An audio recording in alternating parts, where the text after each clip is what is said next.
निगमकल्पतरोर्गलितं फलम् शुकमुखादमृतद्रव संयुतं पिबत भागवतं रसमालयं मुहुरहो रसिका भुवि भावुका।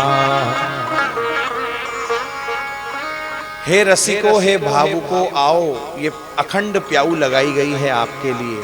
कैसी प्याऊ है और क्या विशेषता है?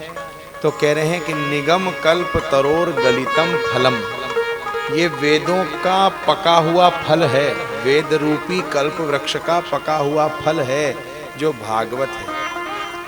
नितराम गमयति बोधयति स निगमो वेदः। वेदों को निगम कहा जाता है, तंत्र शास्त्र को आगम कहा जाता है, और भगवती आगम निगम बखानी मैया, वेद पुराण बखानी मैया, तुम शिव पट रानी, माँ को ऐसा कहा जाता है। और देखो पहले श्लोक में सत्यम परम धीमहि था, मुझे याद आ गया। जिसको आप सत्य मान रहे हो, जिसका इष्ट आपको है, वो सत्य तो है ही, क्योंकि शिव भी सत्य है। वो एक तो गीत ही है, ईश्वर सत्य है, और आप सबने पढ़ा है सत्यम शिवम सुंदरम। सत्य तो शिव भी हैं, और जैसे श्री कृष्ण सत्य हैं वैसे शिव जी सत्य हैं, तो वैसे ही भगवती माँ पराम्बा भी सत्य है। बोल साचे दरबार की। आप ही सब कहते हो, हम तो आपसे ही सुने, आप सबकी जय घोष सुनता हूँ तो मुझे भी समझ में आता है, हाँ माता रानी का दरबार भी सच्चा है। इसलिए भगवान सत्य हैं, भगवान वास्तव हैं। समय फिर भी सरक रहा है संसार के साथ, लेकिन परमात्मा वास्तविक है, वो नहीं सरक रहे, वो नित्य शाश्वत है, उन्हीं से संबंध जोड़ा जा रहा है। वो वास्तव वस्तु कैसी है? बोले अस्ति स्वस्तरुणी कराग्र विगलत कल्प प्रसूनाप्लुतम वस्तु प्रस्तुत वेणुनाद लहरी निर्माण निर्व्याकुलम सस्रस्रस्य निबद्धनी विपुल सद्गोपी सहस्रावृतम हस्त्यन्यस्तनताप वर्गम किलो दारम किशोराकृति। वो नित्य किशोर हैं महाराज।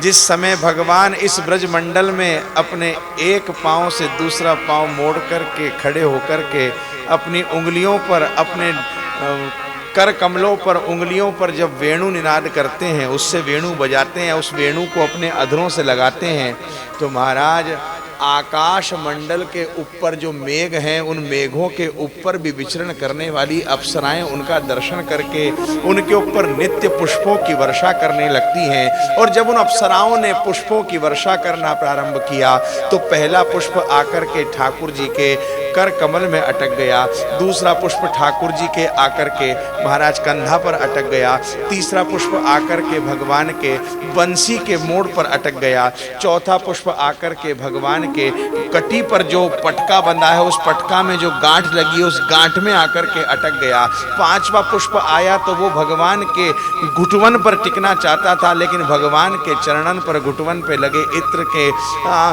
इत्र की रेखाओं ने उसको सरका दिया, फिसला दिया, और वो सरक करके भगवान के चरणों पर आकर के चिपक गया।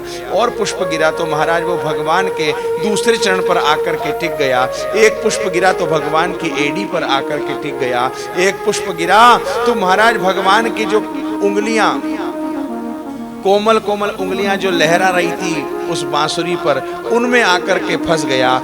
एक कमल तो, एक पुष्प गिरा तो भगवान के महाराज सीधा सीधा आकर के कान के ऊपर अटक गया, एक पुष्प भगवान के कान के नीचे लटके कुंडल के अंदर फंस गया, और एक पुष्प तो भगवान ने जो मोर मुकुट, मोर पंख लगा रखा है, उस मोर पंख के मध्य भाग को चीरता हुआ आकर के उसके अंदर फंस गया। और ऐसे भगवान के नित्य स्वरूप को देख करके ना जाने ब्रजमंडल के कितने संतों ने अपने आप को लुटा दिया।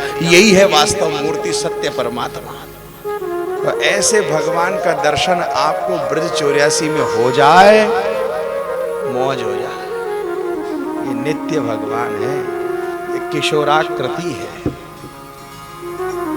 तो भगवान से, भागवत जी से यही प्रार्थना करो, हे नाथ जिस किसी रूप में हो, ऐसा सामर्थ्य तो नहीं कि हम ऐसी मन में छल कपट लेकर के और ये ईर्ष्या के नेत्रों को लेकर के आपके इस दर्शन को, स्वरूप को पा सके। लेकिन प्रभु किसी भी रूप में हो, आप वास्तव हैं, हम पर दया कीजिएगा, हम पर अनुग्रह कीजिएगा और अपना दर्शन दीदार कराइएगा।